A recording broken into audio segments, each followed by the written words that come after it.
Did meet with PennDot today related to the Pool Valley project. PennDot called the meeting. They've been getting a number of different traffic submissions for the project from the developer. We've not seen any of that information, so PennDot is going to schedule a meeting in early May with all the townships that are involved, the county and the engineers and PennDot, and they're going to ask the developer what his plan is, and if he doesn't have a specific plan, they're going to not do any more review of the traffic studies. So hopefully that'll prompt some things to get going over there, but that's the update on Pool Valley. Just a couple other things that the township we discussed last month. One was an audit of Hahn Road. Mike Haberman did an audit with Bill to go out. Mike's our traffic engineer. Essentially, he concurs with everything that Bill has said over there and is willing to make a recommendation that if some things are improved, that there may be a need, depending upon how the board wants to approach it, to shut down that portion of the road. That being the portion of Hahn Road from Georgetown Road between Georgetown and Maple Lane. So that's just a brief update. I'm going to get the board a report on that if you want to put that on the agenda for a future meeting. And then the other thing I wanted to report on is the Route 980 and Hahn Road intersection. We've been going back and forth about that. The last direction from the board was that we possibly go in there and do some improvements to that road to improve the sight distance.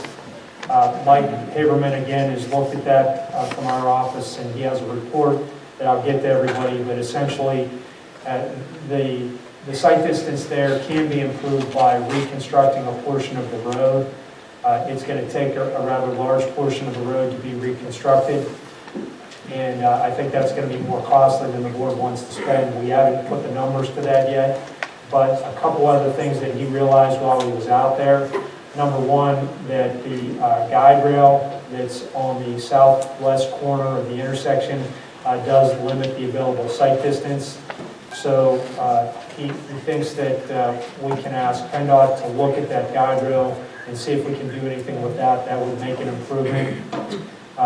Then in addition to that, he also acknowledged that the amount of traffic that's there, the counts were last done there, I believe 8 years ago, and that PennDOT denied the four-way stop there for the reason that they didn't think that it was justified. But he thinks that the reevaluation of the all-way stop control is a possibility there based upon the current traffic volumes.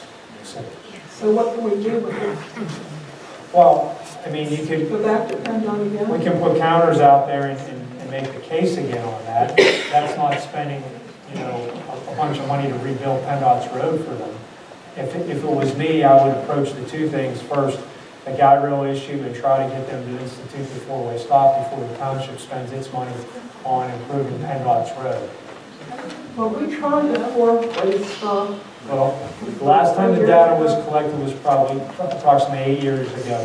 The volumes met the reduced volume warrant based upon identified speeds greater than 40 miles per hour.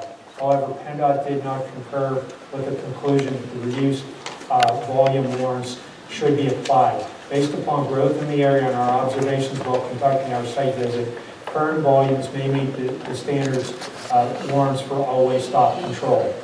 So all we have to do is throw some ATRs out there and just update the report based upon the new accounts. I think that's worthwhile doing, especially 8 years out with the amount of development that's occurred. So we would get past the low warrant of the low threshold of the warrants and be into a higher level. So again, that compared to rebuilding Chartiers Street and Chartiers Run, and there's approximately 200 feet. Even as he said, $200 a foot of reconstructing that road, that's $40,000. So if you, we can go back to them again. right. We can go back to them again, but when we sat in that PennDOT meeting before, they were dead set against, even at our own expense of four-way roads.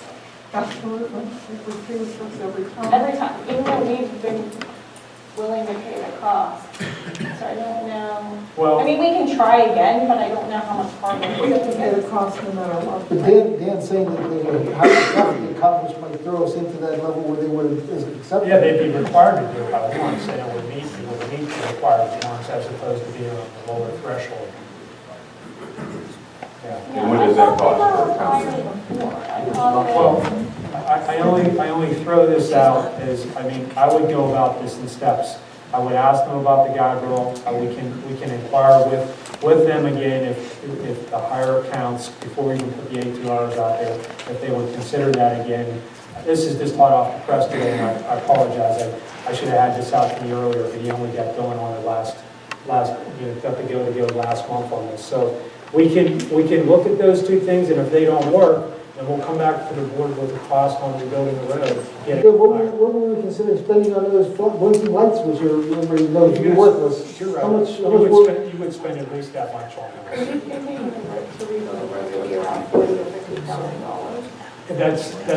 That's just maybe the construction cost. You have to jump through all PennDOT hoops to do it too, which makes it more expensive on that end to go through all their criteria and get them Here's through. what I say, though. We've been dragging this out for literally years now. So we tried quickly to have a meeting with PennDOT. If they turned on the light, or the lights, we don't drag our feet trying to beg them to do it. We dig in and find the money and rebuild that road, because there's constantly accidents.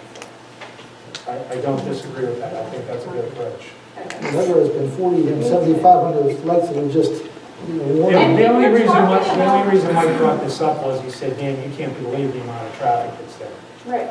So, I mean, he's the guy looking at it and feels this When is you- What would the comp cost? What would the comp cost? just the amount that the ATRs don't cost anything, just to have the guys who take them out, a couple $100. What are you talking about? I mean, aren't you talking hundreds of thousands of dollars to install lights there anyways? Signalize the intersection, we're talking about a four-way stop, the stop signs. No, we're talking about the yellow blinking light, just a warning light. Oh, Yeah, that's the like blinking lights would be in, $100,000. the blinking lights would be in the $40,000 to $50,000. But it doesn't solve the problem. No, just That's warning right. people of a problem. Dan, where are you talking about doing the traffic count? Right at that intersection. But which direction, which car? I think they'd have to take them in all directions, and lay the counters out on O'Hara, lay them on 980, lay them on Chartier Street. Let us know what day. I just would hate Friday, to see us couple keep dragging this out. No, I It's a couple mean, $100 to do it, we had to authorize him I to agree. do the study. I make a motion that we authorize Dan to do this. you've already authorized to go in this direction, it's just a kind of continuation of that. Right, so you'll do the traffic. Yeah, we'll get that taken care We're of. talking about it forever. How long will it take before we can get the results? We'll have an answer next month. For real? Yeah, Look for- I think that was all that I needed to bring up to the board. Chris,